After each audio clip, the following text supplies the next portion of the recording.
Hello, Goulnara. Welcome. Thank you for joining us on Smarter Markets here at IETA's North American Climate Summit 2023. Yes, I'm very happy to be here. Thank you for inviting me. And I'm glad I get a chance to talk with you because I like talking about the agricultural sector and the role of carbon markets. We've been able to have a few people in to discuss aspects, but yours is unique. At Ormex, you're creating a new program, a new set of standards and a standards organization in the agricultural market, if I understand that correctly. I was hoping you might tell us a little bit about that. Right, so we're a newborn company. We are 3 years old, and we have created a new program and standard for sustainable and regenerative agriculture, meaning farmers need to change their practices from traditional to regenerative and sustainable ones, and they are rewarded for it.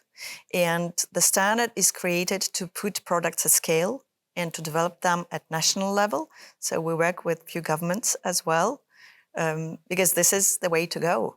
We need to scale our practices, and the land is the most amazing product, I should say, that we have today. That can store carbon. So we're talking more about carbon removal here and how can we activate it. So this is the challenge and the opportunity of Ormex to be in a niche market and to create this new program and standard for regenerative agriculture. And, it's been a challenging year in the carbon markets. You said Ormex has been around for about 3 years. Yes. And, there were a couple of years of strong growth in the markets. This year, there's challenges. There's challenges operationalizing the Article 6 markets. There's challenges around standards being called into question with the RED Plus projects. And so I'm curious, how have the events of the past year influenced the way you're approaching carbon markets or the environment that you find yourself working in? Right. So first of all, when we started this standard, basically there were any standards operating in agricultural space. As you know, 99% of all credits are coming from forestry or energy side. So it was a niche opportunity that we used. The second thing is half of our team is coming from capital markets. Personally, I'm coming from capital markets and technology side. So definitely automating the processes of standards. How do we verify? How do we validate automatically these contracts? How do we remove this bottleneck to activate this volume and make it available for the markets? That was the opportunity for Ormex at the beginning. Definitely today what we see with Article 6 and mainly Article 6.2, on which we are working on, is that from our side, it's really important that any transaction done or with Article 6.2 is mentioned as is. Still, there are discussions about how it will be done, and we're just very close and supportive of these discussions. And do you find being able to build your standards now as these changes are unfolding, is it helpful to be coming at this fresh as opposed to having to adjust a system that may have been built up over decades? I guess it's very interesting to come from fresh, to have a different point of view that may disturb, and it's okay.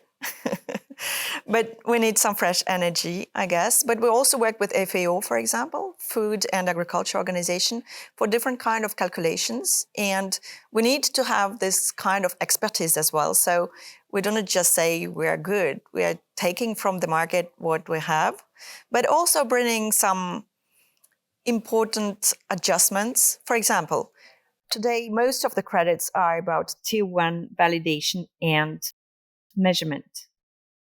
Tier 1 measures are 75% not precise, 75% according to IPCC.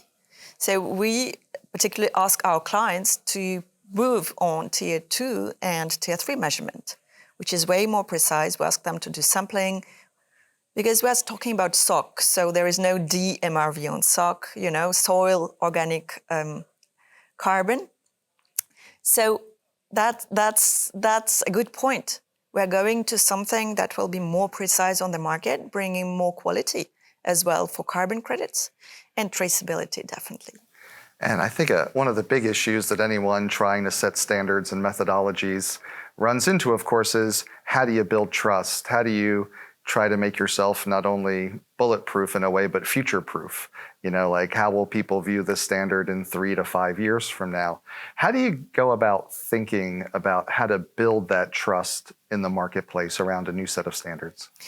So, first of all, to use this knowledge, as I said, from FAO and other partners that we have, to have this definition of what is removal, what is reduction, to be very precise on the gases we're speaking about, and then it is an easier way, you know, to be very precise on Article 6.2. What do you sell? Is it a removal or reduction? And we also use our technology like blockchain for traceability, and we have a digital platform on which we have activated an automatic process for PDD creation and validation and verification with third parties and VVBs.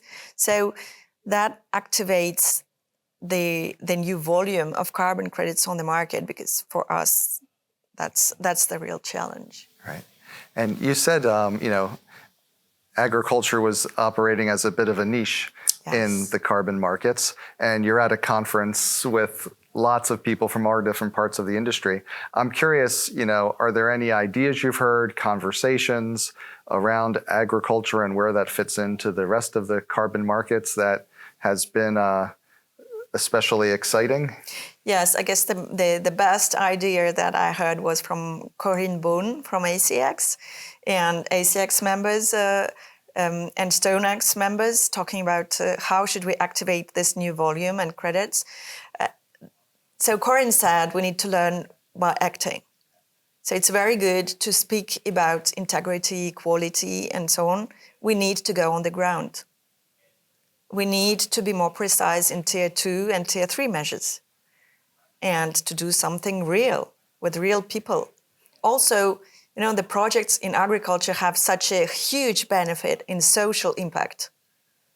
None of the projects can attain this. We are speaking about food security here. We're speaking about real people. So having this real social value for the projects is a real benefit, I guess, of carbon credits from Ormex. Right. Oh, Corinne's great. Yes. We had her on SmarterMarkets about maybe 2 years ago. She's awesome. She's fantastic.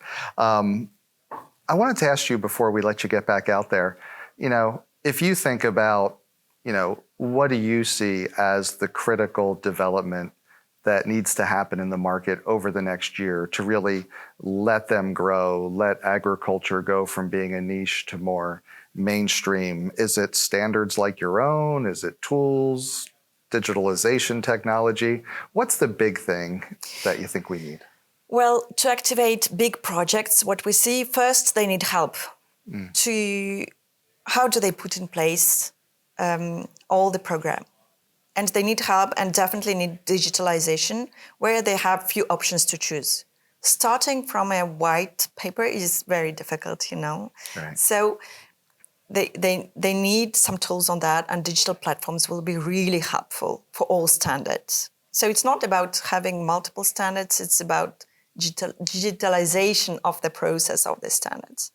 The second thing I should say, it's about MRV and how do we follow these projects. And they need literally to have a very clear development plan of how they will continue to follow these measures on the ground. And I think there are a few reflections on this side as well about permanency to have.